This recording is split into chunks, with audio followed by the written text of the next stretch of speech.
March and April have been two of the worst months for Russia since the start of the war. A failed peace agreement with Ukraine and faltering relationships with the United States see Moscow on the back foot. Now, Russia is ready to strike back, not taking this lying down. A massive attack is inbound. The question is whether Ukraine is ready and if they can withstand another powerful onslaught like they haven't seen in quite a few months. Since the beginning of March and following the Trump-Zelensky spat in the White House, the favor of the war has shifted to the Kremlin. Public opinion and experts voice their concerns, suggesting that Ukraine is done and Russia will simply march into Kyiv. But just as President Zelensky said in the White House, he has heard people say this from the start of the invasion. But on the battlefield, no one's predictions ever came to fruition. On the Eastern Front, Ukraine has been making significant gains. Not only do they control the skies in the Luhansk region, but drones have been battering Russia resupply lines, essentially forcing supplies to be carried on foot. This meant that Russia has lost significant territory in the Pokrovsk and Toretsk sector. Further counterattacks have nearly doubled Russian casualties since the start of 2025. Thanks to an incredible strike by the US-made HIMARS system, Russia also lost 4 of its helicopters, and numerous drone strikes on Crimea have resulted in a major oil storage facility catching fire. Another powerful drone strike on 2 important factories within Russian borders has greatly reduced its capacity to build drones and further military equipment. The first of these was the fiber optics facility, rendering Russian communications and other essential drone components useless. Moreover, Ukraine also struck an artillery factory, making it almost impossible for Russia to continue its capabilities of sending 10,000 shells a day into Ukrainian territory. These were all massive victories considering a weakened Ukraine and less US equipment making it to Kyiv. But the biggest move came from the United States. On April 9th, the United States imposed what was called reciprocal tariffs. Despite backtracking on this, it still caused a massive crash in the market, with oil prices dropping to below $60 a barrel.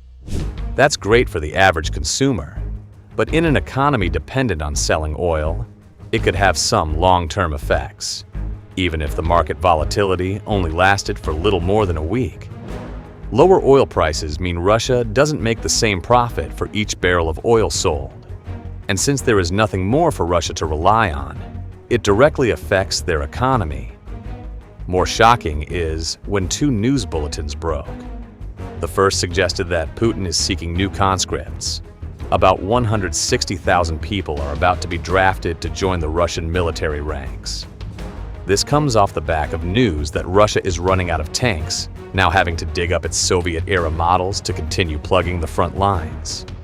All of this is a massive loss to the Kremlin, but adding to their losses are the additional 3,000 troops sent by North Korea and 2 Chinese soldiers recently apprehended in the eastern region of Ukraine.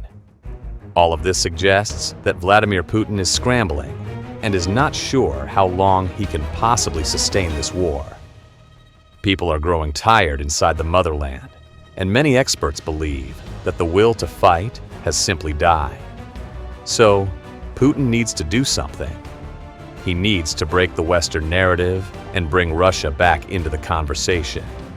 But he has only one single option, and that is to launch one massive attack. But from where and how do you overcome the entrenched Ukrainian front lines?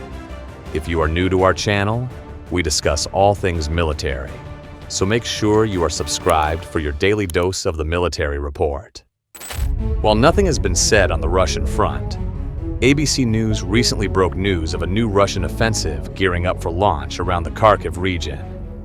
The Ukrainian official spoke to a local newspaper, saying that intelligence reports suggest a major offensive being lined up in the region. This makes a lot of sense given the current conditions. Since Ukraine is now moving into spring, the snow is slowly clearing up. This makes it much easier to move artillery and heavy equipment around without it being stuck. As the roads harden and the surface becomes easier to move on, soldiers can deploy more ground tactics, having to rely less on drones. As of November 2022, Russia only occupies a very small part of the Kharkiv Oblast. It sits right across the border from Russia, and much like Crimea, taking it will have serious ramifications for the war. But it might just be possible, given other things that have happened in March. One of the main trump cards that President Zelensky held was that of Kursk. In August 2024, Ukraine launched a surprise invasion of Russia, catching the Kremlin off guard. Ukrainian forces pushed deep into Kursk, occupying large swaths of land and forcing Russia to divert its troops to a more defensive position. This has left the Eastern Front vulnerable for the winter months. Moreover, Russia also gained another 12,000 North Korean troops, basically used as cannon fodder in this costly counter-invasion. For months, everything stalled, and both sides were entrenched in a battle of attrition. Marines from the 501st Separate Naval Infantry Battalion put up a staunch defense, repeatedly pushing back Russian soldiers.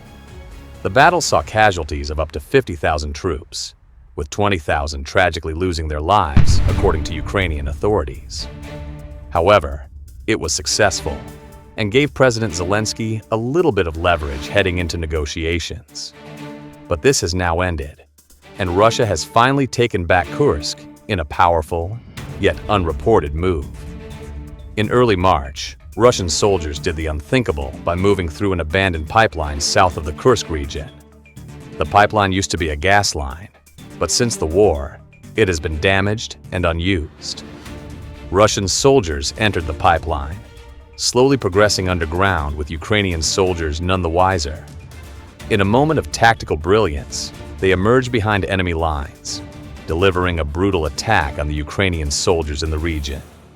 However, it was a costly exercise. Ukraine responded with a barrage of artillery, injuries, and killing many Russian soldiers emerging from the underground tunnel. However, it was already too late, and Russian soldiers began encircling the troops in the region. Ukraine called for a retreat after realizing the danger the situation posed, but this was another very costly retreat. Meanwhile, Russia began attacking Ukrainian supply lines in the north, further reducing any possibility of support. Despite the danger, Ukrainian soldiers successfully retreated, leaving millions of dollars of Western weapons in Russian hands. Now, Ukraine controls only a small section of territory in Kursk, allowing Russia to divert troops elsewhere. This is what experts believe will allow Russia to launch one of its most powerful attacks yet. We will get to that in a bit. What this means is that Kursk was the glue holding the Ukrainian forces together, but also giving them something to give to the West. Both the United States and the rest of NATO need to see actionable results in order to continue funding this very expensive war. Moreover, Kursk was also a major part of negotiations, and Ukraine planned on leveraging this to get back some of its own territory, currently under Russian control. But this doesn't seem likely, and it is safe to say that negotiations on the battlefield have shifted in favor of Russia. Since Putin holds a lot of territory inside Ukraine, it will make it much harder for Kyiv to convince President Trump that some of its territory needs to be restored. However, President Trump might just want this given the current unfavorable deal Ukraine has signed. One of the biggest components of this deal is that rare earth minerals will be sold to the United States. Trump claims this is to make up for all the funds the United States has spent in helping Ukraine stay afloat. However, most of these minerals are located in the eastern Ukrainian territories, currently under Russian occupation. Essentially, stopping the war now means that neither Ukraine nor the United States will be benefiting anything from the war if it stops now. President Putin has also made it abundantly clear that he is not willing to hand back any Ukrainian territory and firmly believes that this is now part of Russia, a very similar situation to what happened in Crimea.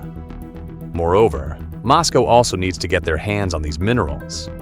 Things like coal and natural gas are in high demand, and with oil prices becoming more and more unreliable, these new minerals might be the only thing keeping the Russian economy afloat. Russian leader Vladimir Putin knows this, and is one of the reasons Russia might be preparing for one of its biggest blitzkrieg attacks the world has ever seen. But is this even possible, and will Russia manage to pull it off? An attack on the Kharkiv Oblast hinges on a couple of things. First of all, it will require a lot of Russian manpower. Since Russia cannot establish air superiority, it will be left open to Ukrainian artillery strikes and drones. Much like what happened with the surprise attack via the pipeline in Kursk, this will inevitably eat up a lot of Russian troops. So, Vladimir Putin needs troops. Something he has been running out of, but that's all about to change. Fortunately, the Kremlin will add another 160,000 to its ranks, bringing the Russian total close to 1.5 million. On top of this, North Korea has sent another 3,000 troops to Russia, and numerous mercenaries, many of Chinese descent, have also found their way into Russia. But the biggest thing Russia now has is they no longer need to double down on Kursk. This frees up thousands of troops to be redeployed to the Kharkiv region and gives Putin the manpower he so desperately needs. It is not only manpower, but artillery and tanks can also be redeployed further south, meaning that Ukraine will have one powerful force staring them down in the coming weeks. Relaunching an attack on Kursk will not work this time for Ukraine, and you can be sure that Russia is definitely shoring up these trenches and even moving more artillery within range to protect the region. So, what does this mean for the rest of the war? Well, for now, Ukraine can boast about its numerous victories. There is no doubt that the early part of 2025 has fallen in favor of the Ukrainians. Perhaps Putin relied too much on his ally in Washington, which allowed him to simply focus on keeping the front lines the way they were.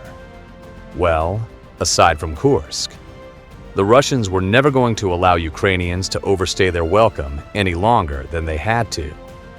Since President Trump believes Putin might have betrayed him by not signing on the dotted line of a peace agreement, the United States has been ramping up economic pressure on Russia, and now it also means that its biggest ally is under pressure. Currently, a large-scale trade war is happening between the United States and China. No one is willing to back down, and where this might end is likely to be seen in the weeks or even months ahead. However, the one suffering the most from this is Russia, whose economy is slowly failing to rebound each time something happens on a global stage. So, Putin has no option but to show that Russia is not as weak as the Western media is currently showing it to be. The only way to do so? Well, Russia needs to launch a scathing attack. It begs the question of, will this war end in 2025? There's no doubt that the world is growing tired of this war. Both Ukraine and Russia have been offered peace deals, and it seems like both prefer not to say yes. Ukraine has a whole list of demands, including the restoration of its full territory. Meanwhile, Russia is unwilling to give this to Ukraine, understanding the importance of the resources it can now use. Estimations have shown that just in terms of coal, Russia can add a whopping $11 billion to their economy if they manage to uproot Ukrainian coal mines in the east. Since there are 20, and 15 are state-owned, Russia merely needs to focus on capturing them. Ukraine, on the other hand, is about to feel the big squeeze. With President Donald Trump cutting off military funding, it is becoming harder and harder to sustain these frontline assaults. It could also be that this is the main reason for Ukraine's failure to stop the counterattack in Kursk. As for peace, well, it seems like the two parties are currently too far apart for any meaningful negotiations to take place. But the United States is slowly growing tired of all this. While the world is still doubting the United States, everyone has seen what happens when a $30 trillion economy begins throwing around its weight. President Trump almost crashed the world economy with merely a few strokes of a pen, begging the question, what can the U.S. do to possibly force these two players to the negotiation table? The first thing the U.S. might rely on is its control over global oil. By tanking the oil price, the U.S. inadvertently hurts the Russian economy. Moreover, Withholding aid to Ukraine will lead to a big deterioration of its own offensives on the battlefield. The United States might just persist by doing so as a way of hurting both nations.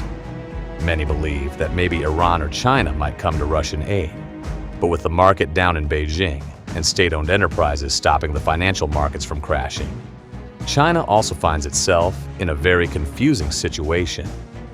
Beijing might need to focus on itself a little more, leaving Russia out to dry. Meanwhile, Iran is also entrenched in a showdown with the USA, which is currently taking up all its resources as well. If Iran doesn't budge on their nuclear ambitions, it is very likely that the US might ultimately destroy them, which will render their support useless. Ultimately, Russia is gearing up for their biggest move in 2025. This will inevitably affect the landscape of the war.